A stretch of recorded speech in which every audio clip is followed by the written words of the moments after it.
Assalamu alaikum be kanuma jama be fodi taw bela jeli ka do ka kilon kilin ka do ni aw kilon kilin bulu an ka do ke enfant Muhammad shikni ala ka sijan ani kina dama ya rabbi ya Allah nabi alhamdulillah am barka da alai alami hinana auna ashifu kanu dan sukuna amba nyina bula ka hinana ka kamin norolin tana ya rabbi ya Allah nabi ongi nin terikain ta kan ro anyirla amani ala bula ka hinanna ka terikain norolin tona aminu nyirebe kanuna ala kanu sabati shikni ahmed mahullah anaka zuriyaw ukanuna ani shirifu bela jirin karuna ya rabbi ya Allah wa nabi buye kanu ba jama alhamdulillah amdala tanu ka barka dai alimi ni biranna ambe sikana amansi kan yesau makambe baru kaufe ambe barka dai ali ala anice amma foi dama duga nga bisro alhamdulillah aleka hinale di dama amma nyina bula harsa ka hinana ka sijan dama ali kenea akasro ambe soro bana min bato ambe balo dahiri me ambo dron ni ne bolo aw minum me miliyar ni ala ka duma ya rabbi ya allah nabi ngande ke ngani fenyen dahiri me de dron ni ala yo no wanya anci ya min ta donce na dimsumbe mbala dilin dewnye ka soro minke minum be nube dimsinyana wala ni korbale no ni ba ka ala ka dibema ya rabbi ya allah nabi so fa fela la bunana madem ko la ni kilini wati ba to bi fendo yini wati dobe se abe so isilinto mable alhamdulillah fantanye ambala dili dahrimen dorondila te fuife ninga dahrimen te ni ala yo no ay dro anchi maintenant dem wali dem o min ni dem signé wala nakadi iga na fulu soro ala ka no gaye ya rabbi ya allah nabi fem mi fe amba ni ala bulu ala kamni udeme ka anoya atiye mi fe ya rabbi allah nabi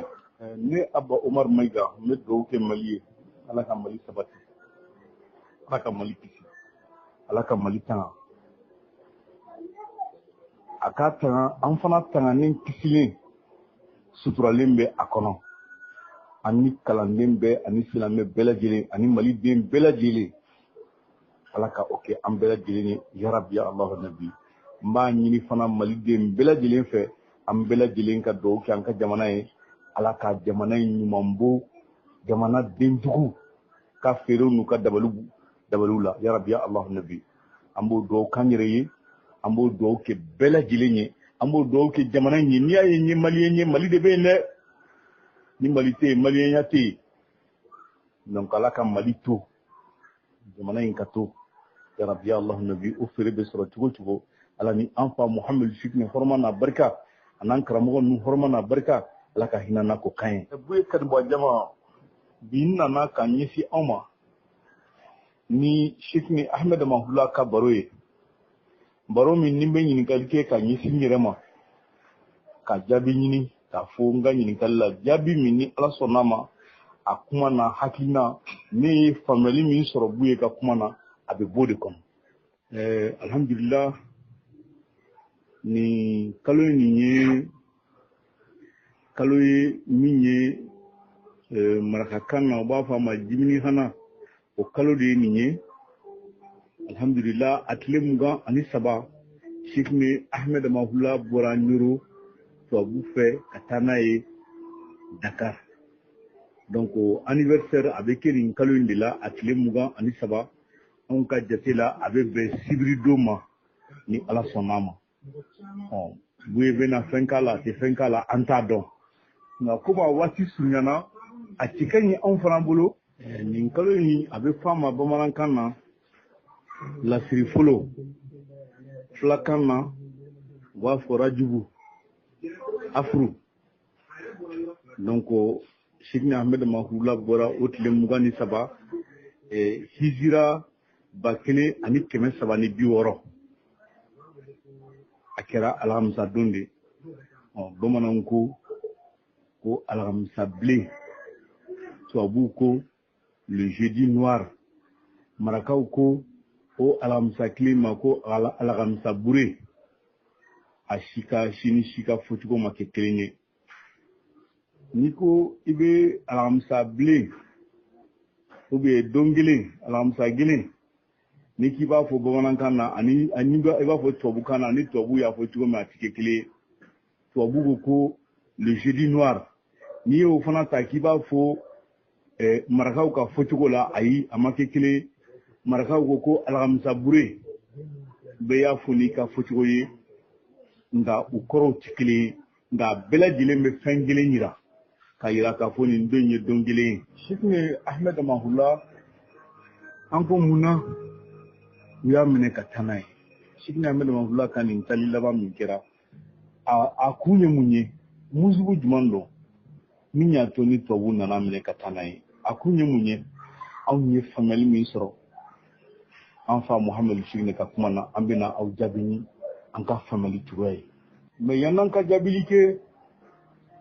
an b'a wajibiya an yɛrɛ kan ka foli kɛ an fa Muhamadu Sheikh ye an bɛ foli k'a ye ka dugawu k'a ye an bɛ foli kɛ a denw ye Buye de sɔnna koyi a diyara Buye de dɛ ni Buye tun ma sɔn a tɛ kɛ dɛ a diyara Buye sɔnna an ka kamera ta ka ɲɛsin ma k'a filmer kamera in ɲɛsili Buye ma a y'a to an sera ka kasetu enregistrelen sɔrɔ o b'an bolo an bɛ se k'a lamɛn waati min ka d'an ye an ye donni sɔrɔ ni nin de Buye ka dɔnniya don ni Buye tun ma yamaruya an t'a sɔrɔ an b'o foli kɛ Buye wajibi yan'an k'an da don kuma in na alhamdulillah an bɛ foli kɛ Buye denw ye ka da sababu caman kan mun ye ka kuma ka girin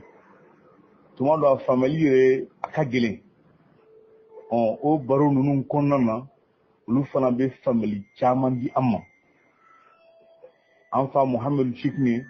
a y'a den bɛɛ lajɛlen kalan Sheikh Ahmed Mahula ka histoire la a y'u kalan ni mun ye u ka barow bɛ taa o de kan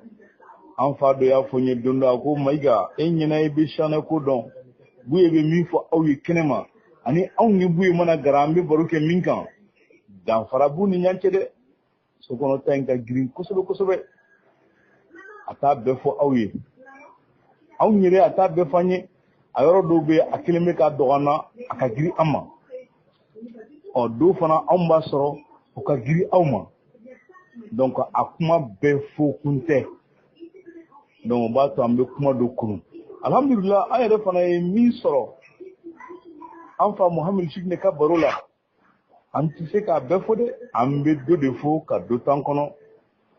a bɛɛ tɛ se ka fɔ o ye an ka faamuyali ye parce que kuma dɔw ni k'i b'a fɔ a fɔli ka ɲi Buye de da Buye b'a fɔ a bɛ faamuya ni maa wɛrɛ y'a fɔ a bɛ kɛ ko wɛrɛ ye ala k'an kisi o ma an ka laɲini tɛ k'an bɛ maa si dugusi labɔ an ka laɲini tɛ k'an bɛ kɔrɔmatigɛli kɛ maa la wala an bɛ kuma jugu fɔ maa ma an bɛ ɲina sabali ɲini maaw bolo u ka faamuyali kɛ ayi an kan tɛ maa si ma an bɛ ka kuma n'an ka dɔnni hakɛ de a banna an ko an ka faamuyali la ni k'i bɛ kuma in ta i b'a tila saba ye a tila fɔlɔ anw y'a fɔ ko dɔnnikɛlaw minnu ka waati bɛnna Sheikh Ahmed Mahula ka waati ma olu keleyara Sheikh Ahmed Mahula la o de ye nin sababu ye Sheikh Ahmed Mahula ka nin tali nin ni k'i bɛ sababu ta la sababu kelen bɛ yen o ye keleya ye min karamɔgɔw ani dɔnnikɛla minnu tun bɛ Sheikh Ahmed Mahula ka waati la a nɔfɛ n'u nana ye k'a fɔ nin ɲɔgɔn kɛra nin ye anw b'a ɲɛ nin na an b'a ɲɛ nin na an b'a ɲɛ nin na u ka faamuyali la donc u ka tila ka na nin jɔyɔrɔ ta o keleya ani u ka dɛsɛ o y'a to u y'a juguya min Sheikh Ahmed Tidiane ye ci kɛ a ka kalanden don n'o ye kalifa ye mukadam don n'o ye Sheikh Tahara ye o Sheikh Tahara fana ye Sheikh Mohamed Lawdali ci a ka na ɲinini kɛ karamɔgɔ ye a bila ci min na n'o ye ka mɔgɔ ɲini min bɛna kɛ kalifa ye min tɔgɔ ye Ahmed ye a fa ye Muhammad ye a ba ye Aishata ye Hassan Kado komi an karamɔgɔba Sheikh Ahmed Tidjani donc o tigilama n'o yera ala tɔgɔ dɔ ka yira la ni a y'o ala tɔgɔ in dɔn o tigilama de ye karamɔgɔ bɛ mɔgɔ min ɲini n'a ka kɛ kalifa ye donc o kelen Sheikh Ahmed Mahula ye diinɛ ɲɛmaaw keleyara la diinɛ ɲɛmaaw fana ka keleya o ye ala yɛrɛ ka dacogo ye bunadamaden na ni ala ma hinɛ n'a ka faamuyali d'i ma a muɲuni man nɔgɔn e b'i ka diinɛ ɲɛmaaya la i b'i ka maabaya la i b'i ka kalan n'i ka dɔnni kɔnɔna na jamakulu bɛ tuguli ko fo mɔgɔ dɔ bɛ na si la e ka kɔrɔ n'a ye ko e ka na i ka ta in bila ka tugu a la a bɛ faamuyali ni majigin caman ani ala dɔnniya ni ala ɲɛ siranya caman ɲini n'i ma se k'o sɔrɔ a ka gɛlɛn i bolo i ka se ka kɛ ala ka faamuyali ɲuman d'a ma o karamɔgɔ ninnu u y'a ɲini ka essayer ka Sheikh Ahmed Mahula bali kalanden minnu ka kalanden minnu bɛ ka ɲɛsin a ma nka u ma se malgré que u bɛ kalonw d'a la u bɛ fɛnw kɛ dabalijugu ni feerejugu tigɛ surtout a seginnen ka na ka bɔ a ka taali fɔlɔ in na bon o fana kɛra sababu ye min ye kalandenw caya parce que u y'a ye tubabu bagara ma a ma fin kɛ a ma jɛ kɛ maa min mana Sheikh Ahmed Mahula ɲɔgɔn ye min tɛ mɔgɔ ka kojugu falen ni kojugu ye ko e b'a fɔ k'o ye tɔɲɔni kɛ i bɛ tila ka san 10 kaso d'a kan mɔgɔw m'a faamuya o ye Sheikh Ahmed Mahula t'o diya mɔgɔw ye a ye gɛlɛya min sɔrɔ ni o y'a ka taali fɔlɔ ye donc taali fɔlɔ in tɛmɛnen n'a nana jama cayara kosɛbɛ jama ɲɛsira a ma kosɛbɛ o ye sababu ye min ye maaw la keleya fana kosɛbɛ bon u ye kun dɔw fana sɔrɔ min y'a to u sera ka tubabuw la faamuya n'u ka feerejugu ye Sheikh Ahmed Mahula tun garalen tɛ tubabuw la a tɛ s'u ma fo n'u y'a wele n'u ma wele kɛ a tɛ taa bon a tɛ sugusuguw la komi karamɔgɔ tɔ ninnu bɛ sugusuguw la u bɛ fɛnkɛ cogo min donc u y'olu kɛ causes ye min y'a to u bɛ se ka fɛn fɔ sisan nama la parce que olu bɛ sugusugu karamɔgɔw la u bɛ na nafigiyaw ni fɛn k'u ye u bɛ sugusugu tubabuw la u bɛ na nafigiyaw kɛ u ye u bɛ kumaw k'u kɔrɔ u natalen fana b'u la sisan nama la don tɛ ten donc o kɛra kun ye min y'u gara tubabu ninnu na ka se k'a to fana u ka se ka u ka juguya ni ka sira sɔrɔ n'o ye keleya ye an ye kun wɛrɛ sɔrɔ an ka fɔcogo la an ko buna adamadenw ka juguya o fana ye kun dɔ ye juguya in sɔrɔla en 1938 tuma min Sheikh Ahmed Mahula denkɛ Seydina Omar ni ale ni tunasibuw ka mankan kɛra en 1938 Mauritanie sira in na ka ani ɲɔrɔ ni ɲɔgɔn cɛ dugukolo dɔ bɛ yen o tunasibuw ka sigiyɔrɔ don Sheikh Ahmed Mahula denkɛ ni Seydina Mara ale n'a terikɛ tun bɛ ɲɔgɔn fɛ u nana k'u bɛna u ka ɲɔgɔnmɛw min donc mankan dɔ bɔra u ni ɲɔgɔn cɛ o mankan fana ye kun ye min ye mɔgɔw ye u sinsin a kan ka o kɛ sababu ye ko o ye rébellion ye u ka fɔcogo la jago ye min Sheikh Ahmed Mahula bɛ fɛ k'a lawuli donc Sheikh Ahmed Mahula denkɛ ni mankan in kelen n'u y'a tɔɲɔ k'a lataama cɛncɛn kalaman kan ka senw lɔgɔlɔgɔ a nalen a ye fɛɛrɛ kɛ ka kalandenw fara ɲɔgɔn kan pour que k'a ta juru sara o tajuru sara min n'a ye fara ɲɔgɔn kan kɛ k'a kɛ tubabuw ko Sheikh Ahmed Mahula de ye nin kɛ den tɛ se k'a kɛ donc u ye kɛlɛ nati ka kɛlɛ lawuli donc olu fagaliw kɔfɛ u y'o kɛ kun ye min y'a to ko u ye Sheikh Ahmed Mahula ka taa n'a ye anw farafinw b'a fɔ yilimane kɛlɛ mais kɛlɛ yɛrɛ ma kɛ yilimane kɛlɛ in kɛra Mauritanie jamana de kan surakaw de fana ye kɛlɛ kɛ u suraka damaw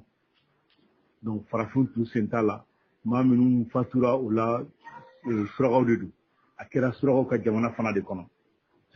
sabanan ye min ye an ka famille la an b'a fɔ an ka fɔcogo la an b'a fɔ k'a dakan an ko a dakan don dɔrɔn Sidna Ahmed Maouhula ka nin tali laban in Sidna Ahmed Maouhula dakan don waati kelen na Sidna Ahmed Maouhula yɛrɛ tun bɛ sigilen ɲɔrɔn Sudan mara kɔnɔna na mais o ma kisi u ko k'ale de don an b'a kalama Buye ka kumaw na Buye ko ale yɛrɛ bɛnkɛ dɔ bɛ yen u nana ka na a ko bɛɛ ɲɛfɔ ale ye Sidna Ahmed Maouhula ye wele kɛ mɔgɔw la zawiya kɔnɔna na o zawiya kɔnɔna in na a y'a ɲini bolo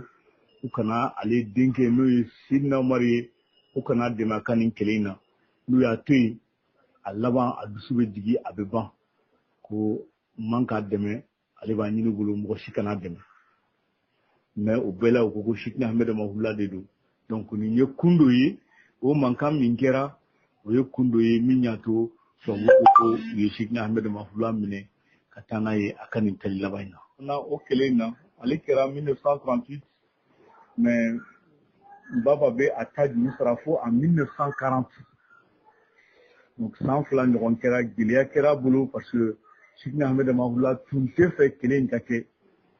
an fa Muhamadu Sani ka kuma fɔcogo la a ko ala mana min latigɛ Sidna Ahmed Maouhula tɛ se k'o bali sinon a y'a se kɛ pour que kɛlɛ in kana den ninnu kana kɛlɛ in kɛ mais ala kelen bɛ k'a latigɛ wajibi don a bɛ kɛ a kɛra fana ko Sidna Ahmed Maouhula a ye alakira sallallahu alaihi wasallam ka tigɛ ta a ye nin yɔrɔ min sɔrɔ mɔgɔ m'o ɲɔgɔn sɔrɔ o tigɛ in ye mun ye ka weleli kɛ buna adamadenw nin na ka nin saniya n'a saniyara ka a segin ala ma o de ye an bɛ ka min fɔ an ka fɔcogo la ko Sidna Ahmed Maouhula ka kalanden minnu tugulen b'a la an bɛ ɲɛsin ala ko de ma siyanɛ ko ye ala ko de n'an ko ye alakira tigɛ ta alakira sallallahu alaihi wasallam ale a bɔra Makka ka taa sigi Madina jugu de y'a labɔ Makka n'a taara a sababu a ye Makka bila a taara a sigira Madina Buye bɛ kuma dɔ fɔ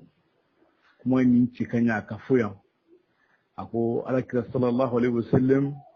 a bɔlen Makka a ye ala deli a ko dugu min ka d'ale o ye Makka de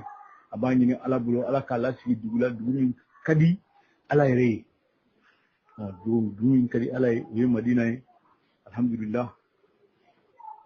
alakira sallallahu alaihi wasallam a bɔlen Makka u y'a ka du ci ka bɔgɔ cɛ ka taa bɔ Sidna Ahmed Maouhula fana tubabuw nana ka na ka denw faga k'a ka du ci ka a ka kalandenw gosi ka u ladon kasow la donc Sidna Ahmed Maouhula alakira sallallahu alaihi wasallam ni gɛlɛya min ta n'a ma o ɲɔgɔn ta a ka héritage ko a foli bɛ gɛlɛya an bolo donc o de y'a to alhamdulillah alakira sallallahu alaihi wasallam ni gɛlɛya minnu sɔrɔ a ye olu ɲɔgɔn sɔrɔ gɛlɛyaw la fa Muhamadu Sekni n'a bɛ baro kɛ alamisa kan tuma dɔ a b'a fɔ a ka kumaw na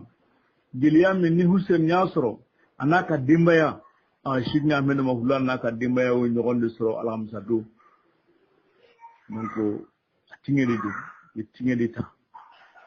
tiɲɛ min bɛ ta alakira la sallallahu alaihi wasallam n'a y'a belele ta a b'a ta gɛlɛyaw fana na donc a b'a ta jarabiw la o n'a ɲɔgɔnna jarabiw de ye nin ye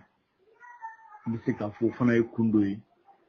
min ye sababu ye Sidna Ahmed Maouhula ka nin tali laban in na aw balimakɛ de don Abba Omar Mayiga nin waati n'an bɛ sigilen Bamako an b'a fɔ aw bɛɛ lajɛlen ma assalamu alaikum